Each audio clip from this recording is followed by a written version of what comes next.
hidupku masih seperti biasa. Hidup menyedihkan dan dikucilkan. Aku pergi bekerja dari pagi hingga sore, bekerja di kebun kelapa milik Pak Gino. Ayah, ibu, sudah lama jadi tanah. Nenek, pergi waktu aku masih kelas 4 SD. Syukur karena tinggal di desa, aku masih bisa hidup dengan membanting singkong tetangga, bekerja bisa diri di kebun kelapa. Kala itu, aku sibuk dengan kelapa-kelapa, begitu keluarga yang tiba-tiba merombol di depanku. Kebun kita mau menjadi pabrik sawit, katanya lebih menguntungkan. Tanah ini bukan cuma harta. Begitu, kelapa masih berjatuhan seperti biasa.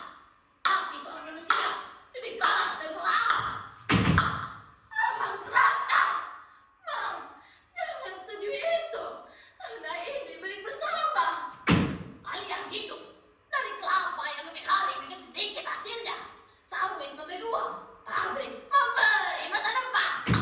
Masa depan siapa, Mam? Tanah tidak bisa bicara. Yang bisa bicara adalah perut kosong. Proyek itu berlanjut. Rumah Ama juga sedang direnov di karangan depannya. Satu proyek dibangun, warga kehilangan lahan dan pekerjaan. Hari berganti, aku juga berhenti bekerja setelah belanja tenang itu.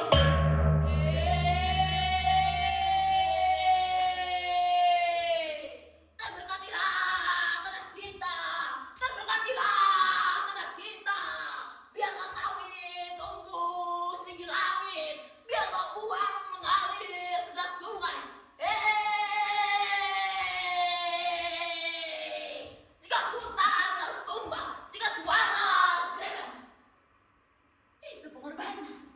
Bukankah makmuran selalu datang dengan harga yang harus dibayar? Hah?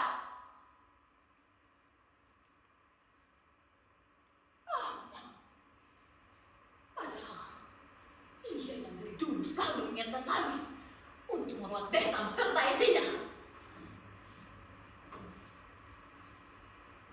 Pohon-pohon liar yang menjadi teman bermain anak-anak, dan kelapa yang menjadi mata pencaharian kami.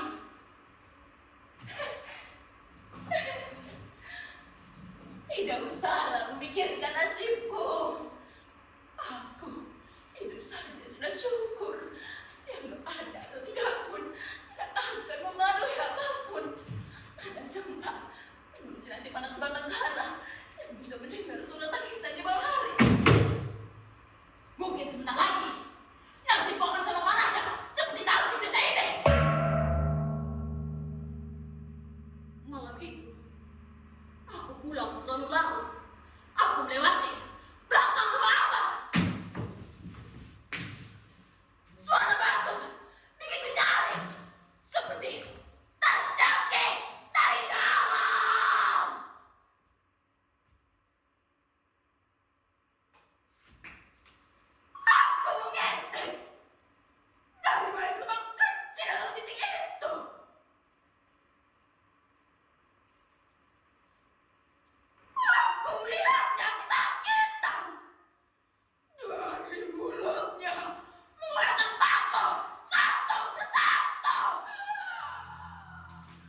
sudah jarang terlihat. Warga juga diam, seperti tidak terjadi apapun. Aku semakin menanyakan perasaanku. Apa aku hanya berhalusinasi karena kelaparan? Atau memang Mama? Proyek itu selesai. Tidak pernah benar-benar muncul kembali ke depan warga. Misteri penyakit yang diterima juga tidak pernah terungkap. Warga seperti bungkam. Beberapa tahun kemudian, desa kami sering terendam banjir. Lalu pelan-pelan, desa kami hanya tersisa sebagai pabrik dan rumah-rumah kosong. Karena warga lebih memilih untuk kebakar.